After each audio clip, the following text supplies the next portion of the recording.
few hours ago, President Biden unveiled an updated website to fix one of America's greatest complaints, the airlines. Nothing says fixing a problem by the federal government like a new website.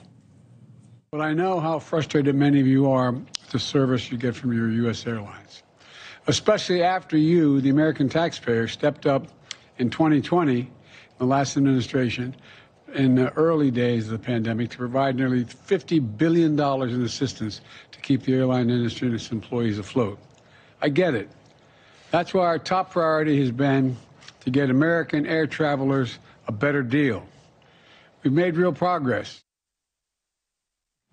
Flightsrights.gov is the new site. It's something the president has always seemed big on. Keen political observers will remember one of the more bizarre moments in the history of the State of the Union. We're talking, of course, about when Mr. Biden promised to eliminate checked bag fees on airlines as part of his address to the nation. It came a few months after numerous airline meltdowns, Southwest and JetBlue come to mind. We're always on top of things here on the program. More than a year ago, Bill O'Reilly came on the program to talk about his interaction with a JetBlue employee after a 5-hour delay. We already have the Department of Transportation, Pete Buttigieg. What is this guy, on a pogo stick? He's got to know that most of the flights on JetBlue are either canceled or delayed. Most of them. And they don't have pilots, enough pilots to run their schedule. He can fine the airline. He can go in, the feds can go in, because it's about the people. Bill is back with us now. Look, it took a year, but you got results.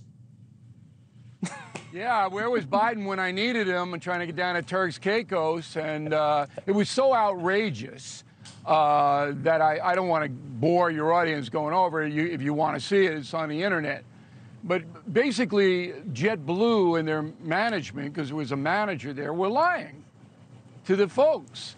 And they were saying, oh, it's weather, when a Delta flight going to the same location just took off. We saw it out the window. And they didn't have a pilot, because I investigated. They had no pilot. Yet, nobody was notified. People came at 5 in the morning to JFK Airport, and they sat there for hours with JetBlue saying, oh, we're going to take off soon. We're going to take off soon. 5 hours later, I had to swing into action. Now, why is Biden doing this now? Okay, he knew about it a year ago. Everybody knew about it. Well, he's got border problems that are absolutely out of control, all right? He's got a debt ceiling that he doesn't have any grasp of at all. He's got problems on every single front. So he's wagging the dog. He's doing something that he thinks people will like, because nobody likes him.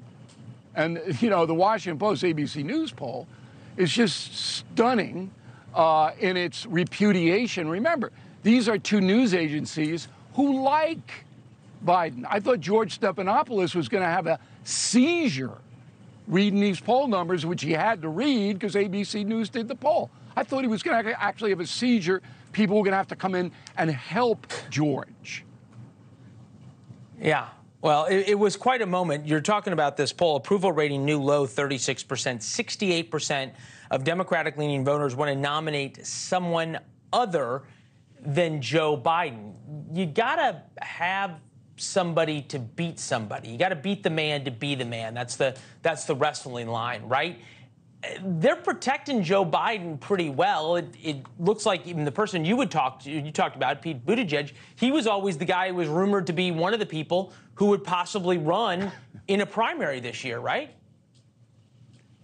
Look, Buttigieg won't even get reelected mayor of South Bend after the Ohio railroad catastrophe and the airline meltdown. It is obvious he doesn't know what he's doing, along with Mayorkas on the border, and on and on and on and on. The vice president doesn't know what she's doing. All of this under a president who is absolutely delusional. Whether it's physical or whether he wants to be delusional, I don't know. But this country's in trouble. And now, finally, the curtain is being lifted, and Americans are going, you know, this isn't working out. We gave them 2 years, and things are terrible, so now we don't want him to run again, and we take Joy Behar over him. I mean, they take anybody over him in the Democratic Party at this time. Thanks for watching. Go to newsnationnow.com to find NewsNation on your television provider. And don't forget to subscribe. Click the red button to get more of NewsNation's fact-driven, unbiased coverage.